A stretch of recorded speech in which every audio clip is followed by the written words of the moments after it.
Hello students, this is the next video of that is work power and energy। तो इससे पहले वाले में हमने वर्क एनर्जी थ्योरम डिस्क्राइब किया और वर्क एनर्जी थ्योरम को स्टेट एंड प्रूफ दोनों किया हमने। तो उसमें आपको बताया गया कि work done on a body is equal to the difference of their kinetic energy. अब स्टूडेंट्स हमने ये डिस्कस करना है, नेक्स्ट है potential energy, that is potential energy।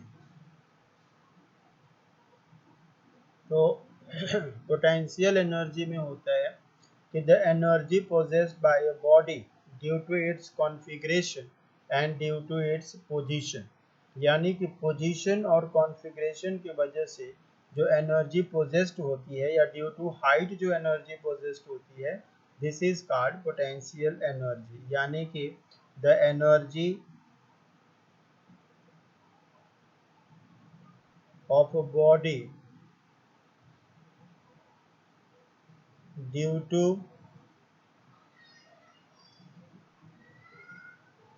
configuration, बनावट and position is called potential energy।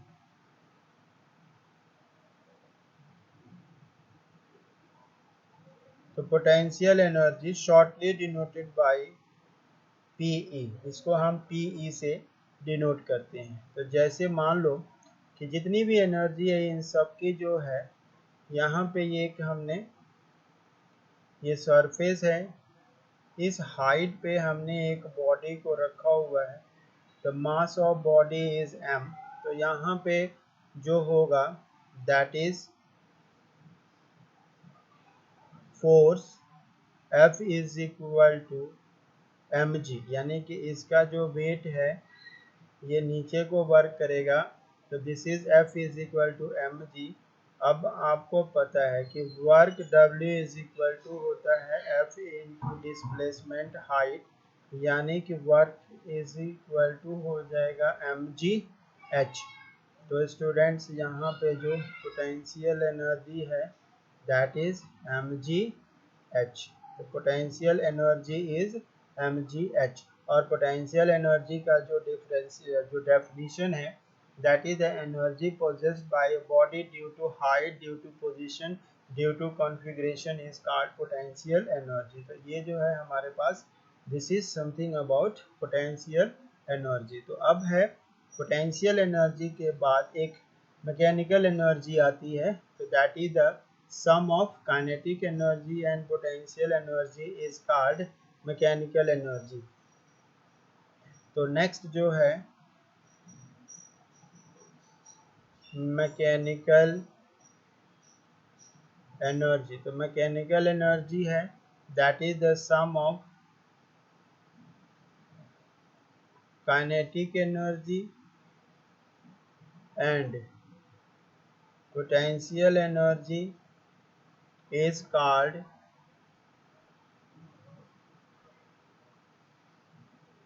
mechanical energy। यानी कि this mechanical energy is equal to kinetic energy plus potential energy। This is called mechanical energy। The sum of kinetic energy and potential energy is called mechanical energy। अब हम देखेंगे that is next one is law of conservation of energy। The law of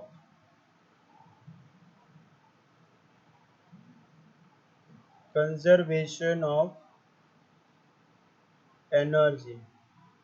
तो law of conservation of energy है कि energy can neither be created not destroy, it can change from one form to another form. तो energy can neither be created not destroy, it can change from one form to another form. तो यहाँ पे आता है कि according to this law energy can neither be created nor destroyed. It can change from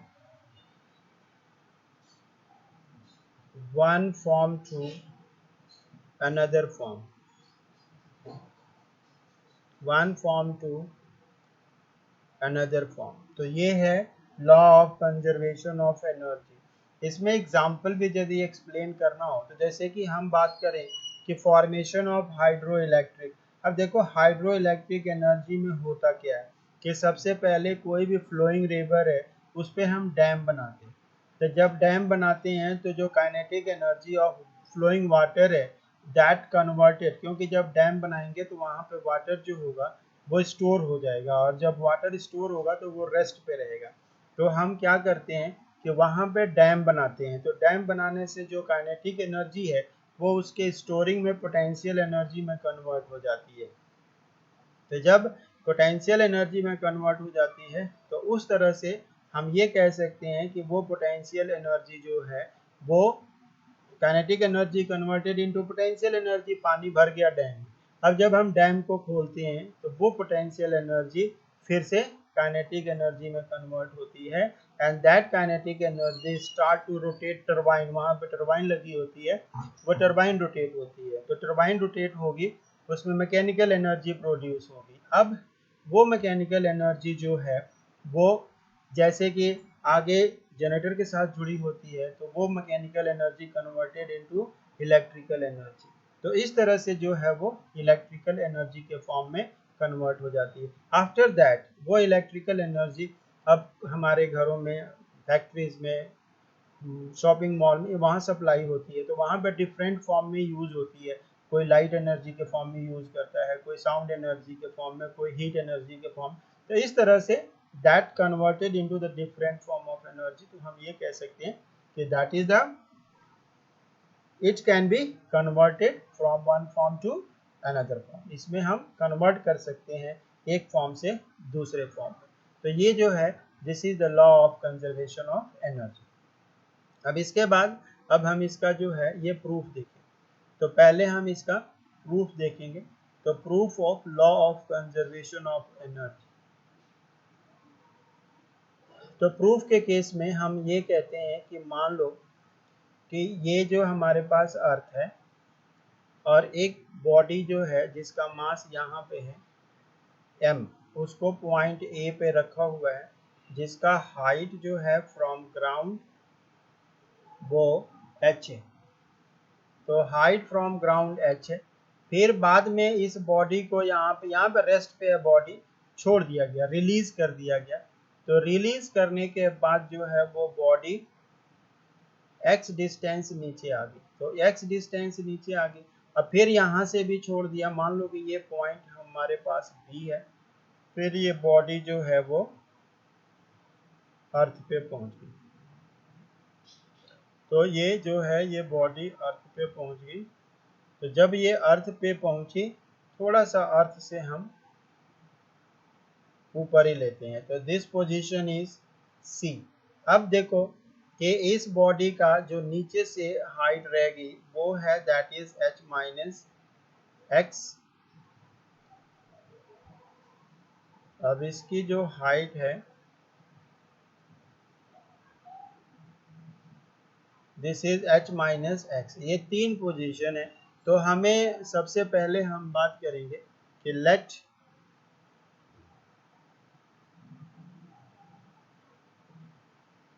a body of mass m is placed at height h and point A। तो हम बात करेंगे potential energy at point A is equal to, this is mgh. Okay, now kinetic energy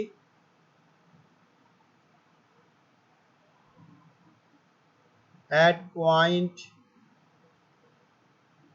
A, यानी कि kinetic energy at A is zero because this V A is zero. तो A point पे kinetic energy zero है। अब हम बात करेंगे total energy at point A is equal to potential energy at point A plus kinetic energy at point A. तो total energy at point A is mgh plus zero. तो total energy at point A is mgh। तो students हमने क्या करना है, ये हम यही चेक कर रहे हैं कि जो फ्री फॉलिंग बॉडी है हाइट से आ रही है नीचे, तो उसके 3 डिफरेंट पॉइंट पे टोटल एनर्जी जो होगी वो सेम होगी, ये हमने प्रूफ करना है। अब ये बात ए पे तो समझ आ गई, अब चलते हैं एट पॉइंट बी। तो एट इस पॉइंट बी स्टूडेंट्स, ये जो है फिर से मैं एक यहाँ पे डायग्राम को बना ही देता हूँ। तो ये बी है, ए है, ये सी है। तो यहाँ पे ना, यहाँ पे जो वी ए है वो ज़ीरो है और हमें यहाँ पे वी बी निकालनी होगी। और ये हाइट जो है this is H minus x, क्योंकि ये ऊपर से एक्स हाइट बॉडी नीचे आ गई है और टोटल हाइट। तो अब हम बात करेंगे कि total energy at point B. तो यहाँ पे आ जाएगा this is total energy at point B. तो जब हम total energy at point B की बात करेंगे तो पहले हम निकालें वहाँ से a velocity at point B. तो ये आ जाएगा V B square minus V A square is equal to 2gx, क्योंकि बॉडी नीचे को आ रही है। तो ये हो जाएगा V B square minus 0 square is equal to 2gx because V A is zero, top पे उसकी वेलोसिटी जो है वो ज़ीरो है। तो अब हम बात करेंगे, यहाँ पे हो गया this is V B square is equal to 2gx। तो अब हम निकालेंगे kinetic energy at point B. तो इसको शॉर्टली हमने ऐसे लिख दिया, half M V B square. तो kinetic energy at point B half M 2gx, तो 2 से 2 कट गया। अब जो हमारे पास आया kinetic energy at B is equal to mg x। अब हम बात करेंगे potential energy at point B. तो पोटेंशियल एनर्जी हो जाएगा mg h माइनस एक्स। तो ये बी पे, ए पे नहीं, बी पे। अब देखो total energy at B, kinetic energy at B plus potential energy at B. तो स्टूडेंट्स ये जो हो जाएगा total energy at B mgx mgh minus mgx। तो ये देखो ये कट गया, हमारे पास बचा कि टोटल एनर्जी एट बी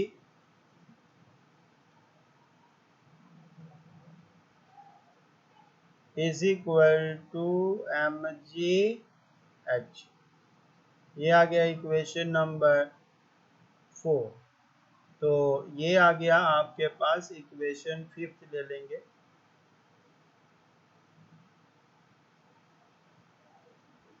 अब हम बात करेंगे टोटल एनर्जी एट सी की।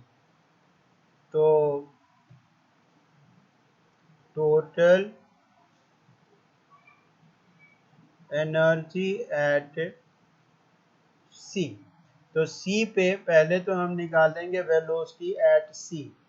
तो आपको पता है this V C square minus V A square is equal to 2gh। तो V C square minus 0 square is equal to 2gh। तो यहाँ पे आ गया v square is equal to 2gh। अब हम निकालेंगे kinetic energy at C, half m V C square. तो ये हो गया हाफ m, तो 2 से 2 कट जाएगा, तो यहाँ पे बच गया हमारे पास this is kinetic energy at C. Okay students. हाँ जी स्टूडेंट्स, तो हम निकाल रहे थे कि वेलोसिटी एट पॉइंट सी।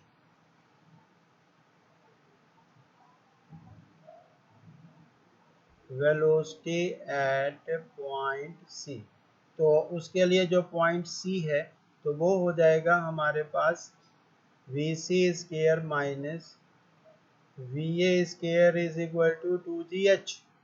तो वहाँ पे ना हम काइनेटिक एनर्जी तक निकाल लिए थे, तो काइनेटिक एनर्जी एट सी। तो चलो उसी के आगे ही शुरू कर लेते हैं, वो पेज थोड़ा सा आगे पीछे हो गया। तो काइनेटिक एनर्जी एट सी मिल गई, दिस इज mgh। तो this equation number is 6।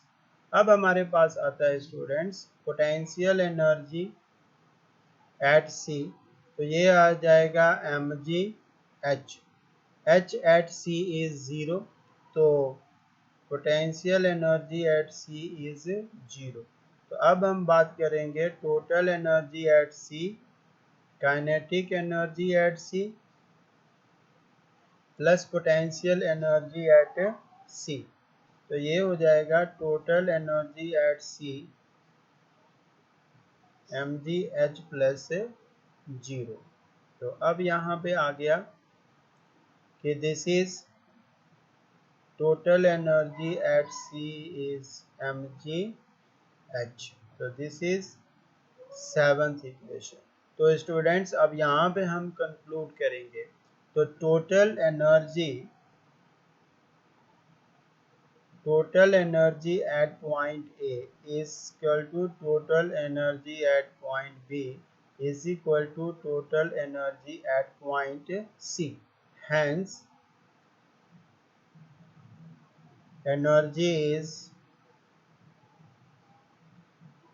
energy of free falling body is conserved। Potential energy या अगर energy of free falling body is conserve. तो यही है हमारे पास law of conservation of energy. तो यहाँ से यदि हम law of conservation of energy की बात करें तो हम free falling body, gravitational potential energy भी बोल देते हैं कई बार। तो फ्री फॉलिंग बॉडी में हमारा जो आ रहा है वो ये कि टोटल एनर्जी ए पे 3 पॉइंट सेलेक्ट कर लेंगे। तो टोटल एनर्जी ए पे निकाल लेंगे, टोटल बी पे निकाल लेंगे और टोटल सी पे निकाल बस, और उसको कंपेयर कर देंगे। तो हमें जो total energy at point C वो सारा जो है that will be same, A पे, बी पे एंड सी पे सेम रहती है। तो ये जो है हमारे पास this is the law of conservation of energy. अब हम बात करेंगे यहाँ पे इसके ग्राफ बनाएं। तो अब हमने जो ग्राफ बनाना है ना, ये हमने ले लिया, इधर को ले लेते हैं हाइट और इधर को ले लेते हैं एनर्जी, तो दैट इज एनर्जी। अब देखो ये जो है ना ऐसे, तो यहाँ पे जैसे जैसे हम हाइट को बढ़ाते जाएंगे ना, तो देखो ऐसे,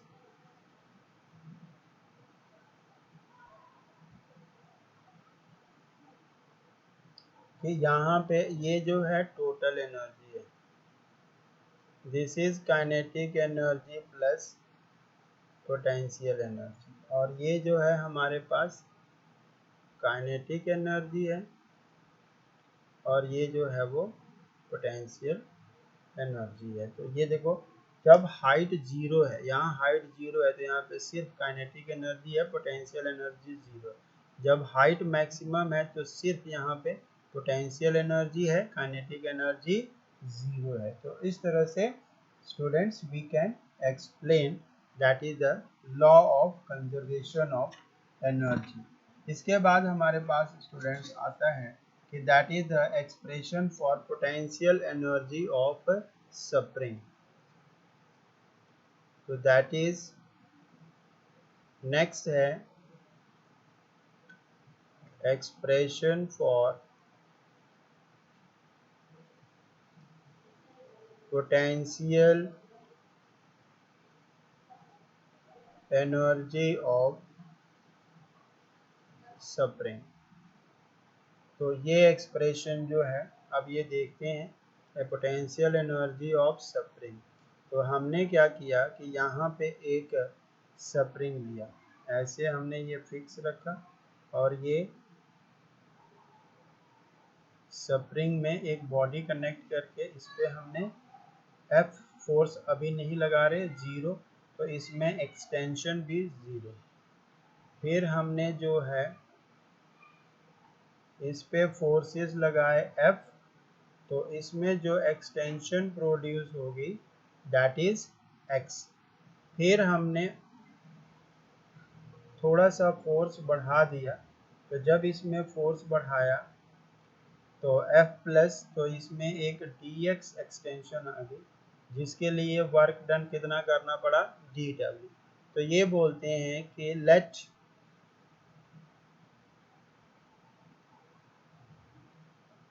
spring constant of spring is के।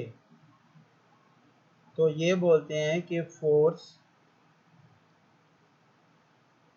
applied on spring F directly proportional to x, तो F इज इक्वल टू आता है माइनस के एक्स, के यहाँ पे स्प्रिंग कांस्टेंट, ये पहले ही डिस्कस हम कर चुके हैं। अब आ जाओ देखते हैं कि वर्क डन। तो let small work done in displacing the spring by small displacement, तो यहाँ पे आएगा let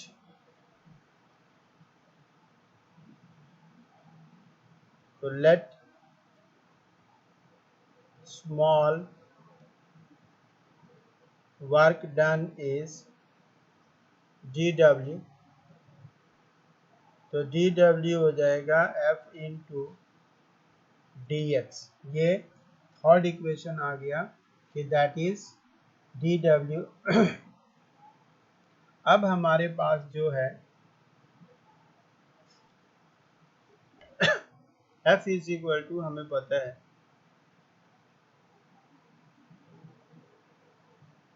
14/3, तो ये हो जाएगा this is dw is equal to minus K X dx। Now integrating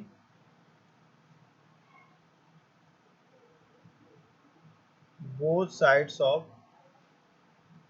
equation 4, तो dw का हो गया माइनस के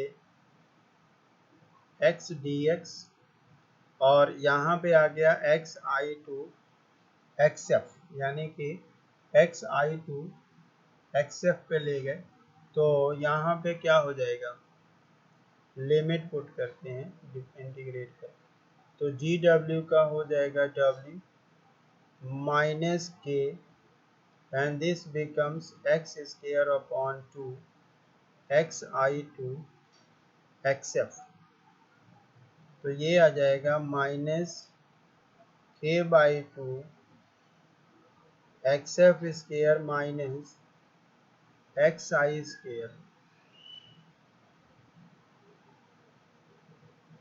तो this becomes potential energy is equal to minus half k xf square plus 1 by 2 k xi square, तो यहाँ पे जो है potential energy will be equal to k xi square minus 1 by 2 k xf square, तो ये जो आ गया यहाँ पे एक्सएफ स्क्वायर। तो इस तरह से जो है दिस इज एनर्जी। अब मान लो कि इसका जो एक्स आई है वो 0 होगा, तो एक्सएफ एक्स के बराबर हो जाएगा, तो वहाँ पे एनर्जी इस तरह से एक्सटेंड हो जाएगी। तो ये बोलते हैं कि यहाँ पे the spring force is the position dependent as the Hooke's law, ये जो बनाया है ना हमने वो हुक्स लॉ के हिसाब से डिराइव हुआ है। तो ये बोलते हैं कि मान लो कि पोटेंशियल एनर्जी जो है spring be zero when block is in equilibrium position, तो potential energy of spring for extension X will be half K X square हो जाएगा। तो वो जो है वो डिपेंड करेगा कि हमें कितनी ज़रूरत है। तो ये है students, this is the expression for energy stored on, that is expression for potential energy of spring।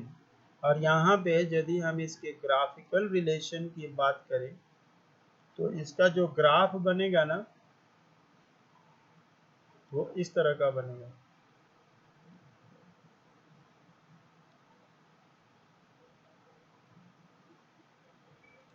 ऐसे,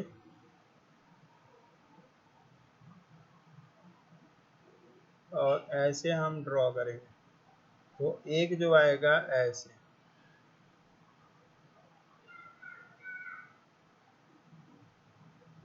और एक जो होगा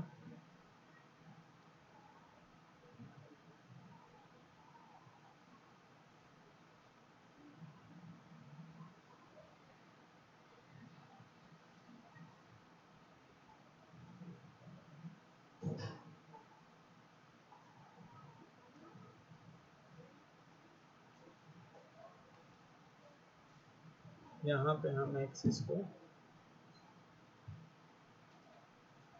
ड्रॉ करेंगे।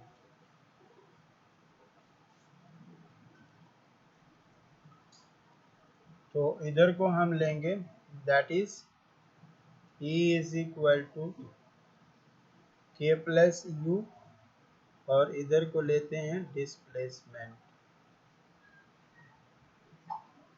तो इधर को डिस्प्लेसमेंट ले लेंगे। तो इस तरह से जो है हमारे पास this is the energy diagram. अब इसके बाद हमारे पास है that is different form of energy. तो डिफरेंट फॉर्म ऑफ एनर्जी में जो है वो देखते हैं, that is different form of energy.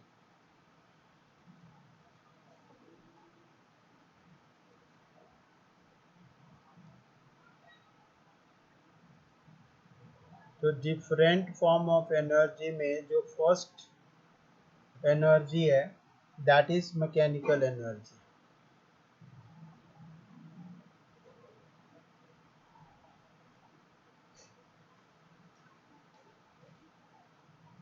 तो जो मैकेनिकल एनर्जी है that is the sum of kinetic energy and potential energy is called mechanical energy. तो ये very simple definition, the sum of kinetic energy and potential energy is called mechanical energy. तो ये है first type of energy, that is mechanical energy. Second type of energy जो है that is internal energy.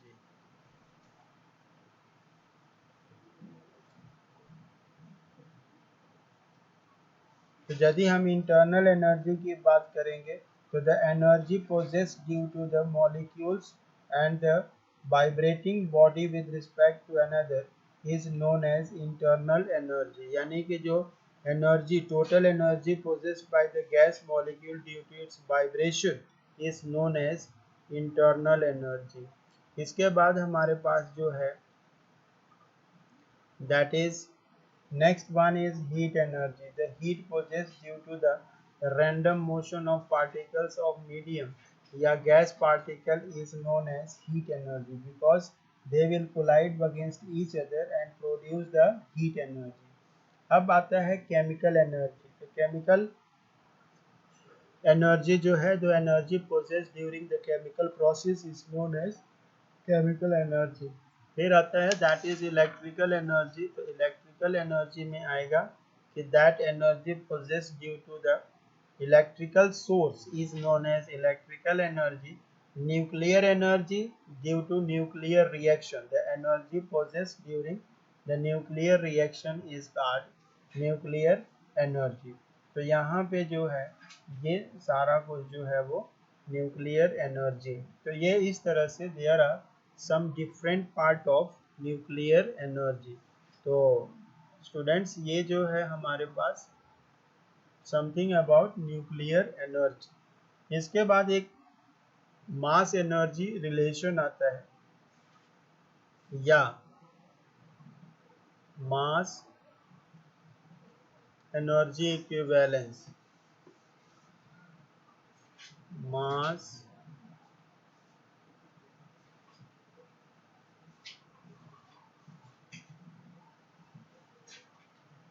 तो mass energy equivalence होता है कि E is equal to mc square. इसका मतलब हुआ कि मास जो है वो एनर्जी में कन्वर्ट हो जाता है. जब मास कंज्यूम होगा तो that will be converted in the form of energy is known as energy mass equivalence. और ये होता है E is equal to mc square. यहाँ पे m जो है दैट इज मास, c जो है speed of light, this is 3 into 10 raised to power 8 metre per second and E जो है दिस इज एनर्जी. तो यहाँ पे ये जो एनर्जी है ये एनर्जी कन्वर्जन के लिए इसका यूज किया जाता है कि मास जो है वो एनर्जी में कन्वर्ट होके किस तरह का जो है वो एनर्जी कन्वर्जन होगी और what will be the amount of energy conversion. तो ये सब जो है हम मास एनर्जी इक्विवेलेंस में स्टडी कर सकते हैं. अब इसमें जो है कि ये बोलते हैं कि जब कोई दो मैटर आपस में एनिलेट होते हैं, कंबाइंड होते हैं, तो वहाँ से भी एनर्जी निकलती है, तो वो भी मास एनर्जी रिलेशन है. जब कोई दो बॉडी डिसॉल्व यानी कि सेपरेशन होती है तो उसमें भी एनर्जी एमिट होती है. जैसे कि न्यूक्लियर रिएक्शन है, कोई बड़ा न्यूक्लियाई ब्रेक होकर दो न्यूक्लियाई बनाएगा तो energy will emitted, that is also known as that energy equivalent to E is equal to mc square. वहाँ भी मास चेंज होता है और इस तरह से जो है वो एनर्जी जनरेट होती है. तो this is something about the mass energy relation. इसके बाद स्टूडेंट्स हमारे पास है दैट इज पावर. तो पावर के केस में तो स्टूडेंट्स पावर, तो पावर के डिस्कशन में हम डिस्कस करेंगे व्हाट इज पावर. तो पावर होता है कि the rate of work done is known as power, shortly denoted by P. तो ये होता है कि the rate of work done with respect to time. या the time rate of work done is known as power, is called power. It is denoted by P. तो P हो जाता है this is work upon time. तो अब हम बात करेंगे वर्क। तो वर्क हो गया यहाँ पे this is F into S upon T. तो एस अपॉन टी हो जाता है V। तो पावर का एक और भी फार्मूला बन जाता है that is F into V। तो स्टूडेंट्स पावर है work upon time, this is work upon time. अब आ जाओ देखते हैं यूनिट ऑफ पावर। तो यहाँ पे हम बात करेंगे यूनिट ऑफ पावर। तो यूनिट ऑफ पावर में जो है this is power is equal to work upon time. तो वर्क का हो गया जाउल पर सेकेंड और वाट। तो इट्स यूनिट इज वाट। अब हम बात करेंगे डायमेंशन ऑफ पावर। तो डायमेंशन ऑफ पावर, तो वर्क का डायमेंशन होता है ml2t-2 upon t। its dimension becomes ml2t-3, यानी कि जो डायमेंशन ऑफ पावर है दैट इज ml2t-3। तो ये जो आ गया हमारे पास। इसके बाद हमारे पास आता है कि the commercial unit of power, the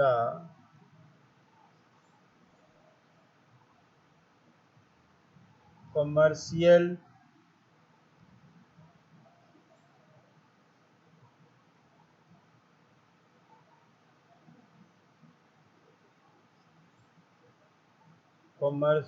unit of power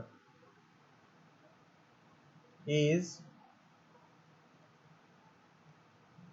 horse power HP। और 1 हॉर्स पावर जो होता है 746 वाट के बराबर होता है। तो 1 horse power is equal to 746 watt. तो स्टूडेंट्स इस तरह से जो है हम इसको फाइंड कर सकते हैं। डायमेंशनल फार्मूला हमने देख लिया, फिर इसके बाद जो है इसकी यूनिट देख ली, फिर यहाँ पे जो ये भी लिख दिया हमने F इंटू वी आ गया। अच्छा, another unit is kilowatt hour is, kilowatt is also, hour नहीं आवर एनर्जी में चला गया। तो kilowatt is unit of power और 1 किलोवाट होता है 10⁻³ वाट के बराबर होता है। ठीक है, अब इसके बाद जो है वो है kilowatt hour is the unit of energy होती है। तो इस तरह से जो है हम एनर्जी वगैरह की यूनिट वगैरह डिस्कस कर सकते हैं। चलो, यूनिट्स ऑफ एनर्जी हमने डिस्कस नहीं किया है तो यहाँ पे कर लेते हैं unit of energy, that is unit of energy. तो यूनिट ऑफ एनर्जी जो है ये होती है कि जैसे जाउल, किलोवाट आवर। तो यहाँ पे जो 1 किलोवाट आवर है that is 1000 watt into 3600 second. तो ये हो जाएगा 3.6 into 10⁻⁶ joule. 1 kilowatt hour is the unit of energy and kilowatt hour is commercial unit of energy. तो कमर्शियल यूनिट, अच्छा, जो स्मॉलेस्ट यूनिट ऑफ एनर्जी है that is smallest unit of energy is electron volt, shortly denoted by ev, और 1 electron volt जो होता है this is 1.6 into 10⁻⁻19 joule के बराबर होता है। तो स्टूडेंट्स ये सब जो है, अब इसका एक पार्ट और रह गया, उसको हम नेक्स्ट वीडियो में डिस्कस करेंगे। Thank you students.